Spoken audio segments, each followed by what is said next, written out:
It's a roadshow, but it's today again. So let's talk about the news. Starting with an absolutely massive update over the weekend. Andrew Tate has been released from jail, though he's not fully free just yet. Instead, what we saw was a Romanian court ruling that Tate, his brother, and the two women who were arrested alongside them can now serve house arrest, which is why you may or may not have seen him pacing back and forth in his house over the weekend. As well as he's now free to tweet things like, since last year I've been in 24-hour lockdown, no yard time, pacing a 3-meter cell with zero electronics or outside contact, absolute clarity of mind, real thoughts, real plans, vivid pain. And I prepare my body to absorb the brutal kinetics of piercing lead. As all other silencing attempts fail and stage 3 approaches, I anticipate a bullet will be the chosen utensil of pacification. I can only pray and prepare. I will force myself to breathe the best I can, I promise. But all that said, one of the biggest things here is that with this ruling, it's final, meaning that prosecutors cannot appeal it. And this is an absolutely massive win for Tate, who really since December, things have not gone his way. And currently it remains to be seen if we're going to see charges since, they were detained for human trafficking, rape, and organized crime. And the timing here matters because currently they're set to be fully released at the end of this month unless prosecutors try to hold them for another 30 days like they've been doing each month. And a spokesperson for the Tates even saying the brothers are already expecting this to happen. But again, if these prosecutors do not formally indict them within the next couple of months, they're going to be out. And then the Virginia teacher who was shot by her 6-year-old student has now filed a $40 million lawsuit. With that teacher, Abby Zwerner, alleging that administrators at Rich Neck Elementary School at Newport News repeatedly failed to act on multiple warnings that the boy had a gun before he shot her, and saying they did so despite the fact they knew that the child in question had a history of random violence. And while we've already heard many of the accusations laid out in the lawsuit, there are also some absolutely fucking wild pieces of information that were previously unknown to the public. We're not talking about like a few minor schoolyard incidents. This kid had serious patterns of scary behavior. For example, the suit says that while he was in kindergarten at Rich Neck in 2021 to 2022, he strangled and choked a teacher. And then during that same school year, the kid pulled up the dress of a female student who had fallen on the playground and began to touch the child inappropriately until reprimanded by a teacher. And according to the complaint, the boy was just transferred out of Rich Neck and put elsewhere in the district. But then somehow he was allowed to return for the 2022-23 school year and enrolled in Zwerner's class. But even after that, this kid had to be put on a modified schedule last fall because he was, quote, pacing students around the playground with a belt in an effort to whip them with it, as well as cursing at staff and teachers. And I mean, just 2 days before the shooting, the lawsuit says he smashed Zwerner's phone and called her and others an inappropriate name. Also note here, the boy's family previously said in a statement that he had an acute disability and was under a care plan that, quote, included his mother or father attending school with him and accompanying him to class every day, with him claiming that the week of the shooting was the first one that one of the parents wasn't with him in class. But Zwerner's lawsuit claims that the reason the boy had to have a parent with him daily was specifically because of his violent tendencies, with the complaint also going on to add that the teacher's concerns about the boy's behavior was regularly brought to the attention of Rich Neck Elementary School administration, and the concerns were always dismissed, and saying often when he was taken to the school office to address his behavior, he would return to the classroom shortly thereafter with some kind of reward, such as a piece of candy. So ultimately, we're gonna have to wait to see what happens with the lawsuit. But as far as the kid, Newport News Commonwealth's attorney Howard Gwynn told NBC News last month that he would not seek charges against the boy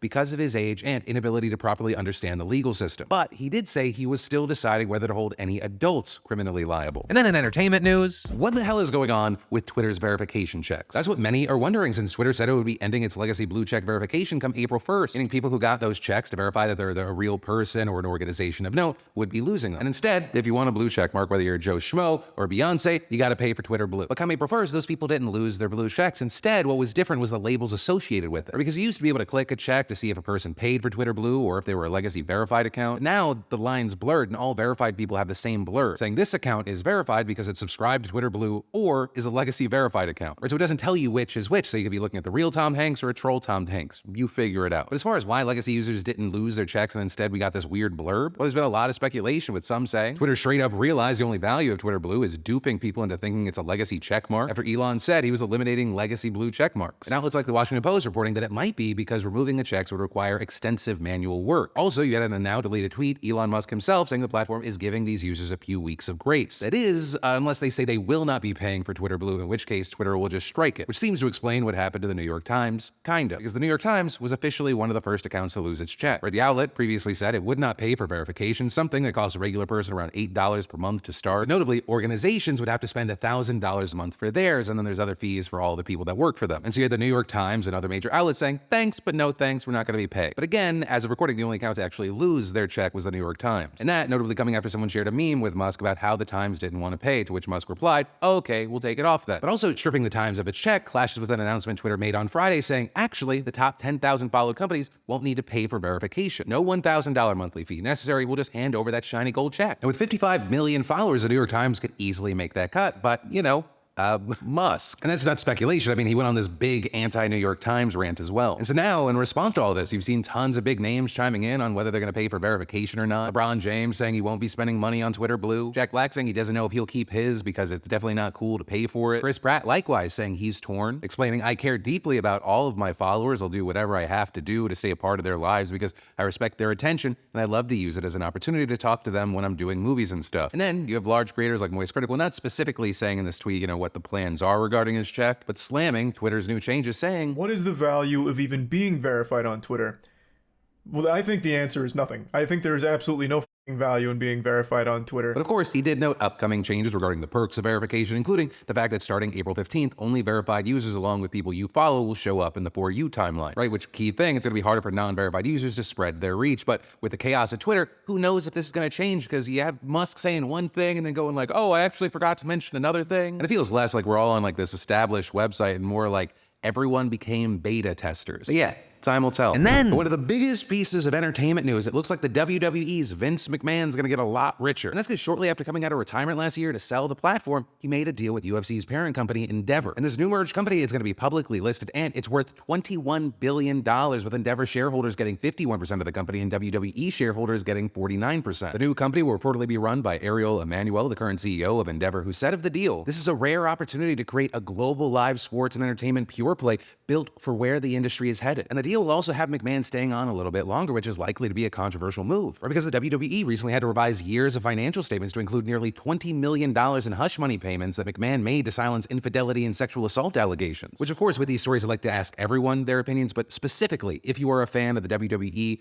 old school, new school, whatever. What are your thoughts on the news today and McMahon specifically? As well as for UFC fans, what are your thoughts with this? There's already been some built-in crossover with the likes of Brock Lesnar in the past, Ronda Rousey. Yeah, I'd love to hear from you on this one. In business news, yo, Credit Suisse just can't stay out of the headlines right now. With this time, Swiss prosecutors looking into its buyout deal with UBS. Right, Swiss authorities approved the deal insanely fast, with prosecutors indicating that they're looking into government employees and at least 2 bank execs. And they're especially interested in how certain parts of the negotiations were leaked to the press, saying that such a leak might constitute revealing state secrets. Additionally, lawmakers are moving to implement a government panel to also investigate the deal as the merger sparked a major outcry among voters. All of this puts pressure on UBS, the bank that bought Credit Suisse, although it was already likely facing a ton of pressure, not only from the backlash of the merger, but also because it's looking to lay off 30% of its workforce, which maybe it's a bad look to spend billions of dollars when apparently you need to lay off so many damn people. And then police drove hundreds of miles to seize a little girl's pet goat. Right, so last June, a 9-year-old girl in California had taken her goat Cedar to the fair for a livestock auction, a place where the animals are bid on and the highest bidder takes it home and slaughters it for meat. But after Cedar won a $902 bid, the girl changed her mind about sending the animal to die and refused to leave the goat side. And before any money was given, the mother and the girl looked into terminating the contract, with the mother saying she'd pay the amount to the fair that they would have made from the sale, just over $60, and they took the goat home. And expecting complications, they took it to a farm about 200 miles away. And over the next few days, the fair threatened to charge the mother with felony grand theft if she didn't return the goat. So the mom offered to pay the full amount and even got the support of the man who was trying to buy Cedar. But still, the fair wouldn't budge, instead saying, please understand the fair industry is set up to teach our youth responsibility and for the future generations of ranchers and farmers to learn the process and effort it takes to raise quality meat. Making an exception for you will only teach youth that they do not have to abide by the rules that are set up for all participants. And so then, 2 officers with a search warrant, they go out to find the goat, and when he wasn't where they first went, they drive to a secondary property and they seized him despite that address not being listed on the warrant. And so now the mom's filed a lawsuit against the officers alleging violations of the 4th and 14th Amendments and seeking damages. And actually, in an amendment, the family added the county as well as the fair and event center to the suit. Now, as far as Cedar, no one officially knows for sure what happened, but the family's attorney says they believe Cedar to have been slaughtered. And so I guess I'm sorry this story did not have a happy ending. Also, I'm all for like an agreement's an agreement, but this is like the guy doesn't even want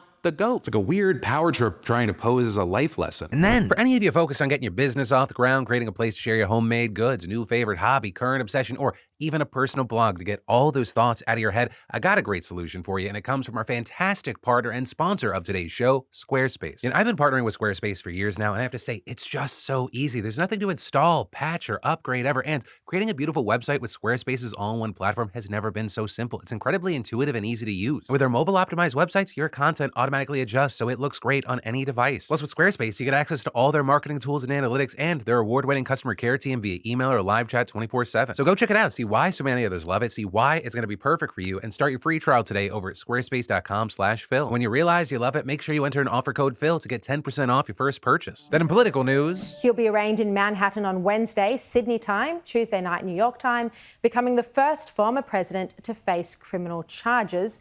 He's released a video message addressing his indictment. We are now officially a third world country. They have left us with no choice. They have declared, quote unquote, the Roman Civil War. Let's be clear, folks. This is like communist level shit. To the conservatives out there, make sure you vote.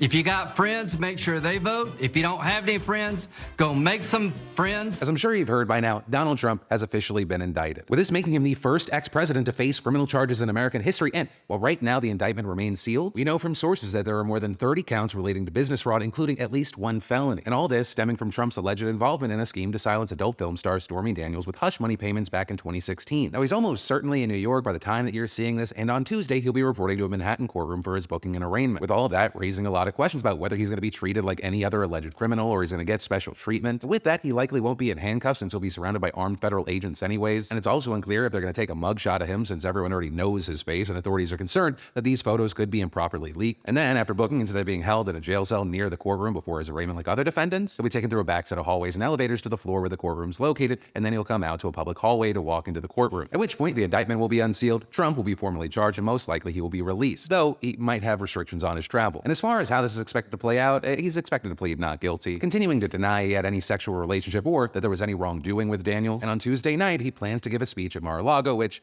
is probably going to be what you expect it to be. But so far, you have sources saying that he remains surprisingly calm and focused, just playing golf at his resort, posting on social media and texting allies, which makes sense. I don't know the last time that Donald Trump was actually held accountable for anything. And throughout most of this, I think like a lot of people, I've been kind of like, I'm not going to hold my breath. And of course, with this, you do have some speculating that this benefits him politically. I mean, the first post-indictment poll shows that Donald Trump is leading DeSantis for Republican support by 26%, which is up 8 points from 2 weeks ago, with just about every Republican, including DeSantis himself, slamming the indictment and rallying behind Trump, as well as 79% of the GOP rank and file saying that the indictment was politically motivated. Plus, you got the Trump campaign saying on Friday that it raised over $4 million in the first 24 hours after the news of the indictment broke. But at the same time, you have people saying, while this may help Trump in the primaries, it won't necessarily have the same effect in the general, with some arguing that it could just be like the midterms where the most extreme candidates sweep their nominations and then get trounced in the general because they're unelectable. But on the other hand, have people forgotten about 2016, where you had people literally saying the same thing? Oh, the unelectable guy got the nomination. Guess the GOP is going to have to do some soul searching. Oh, he won. You know, there is a concern from some that this supercharges and mobilizes his hardcore base, right? The people who view him as like the God King, which I mean, on that note, we saw some jaw-dropping reactions to the statement, with groups like the New York Young Republicans Club writing, President Trump embodies the American people, our psyche from id to superego, as does no other figure. His soul is totally bonded with our core values and emotions, and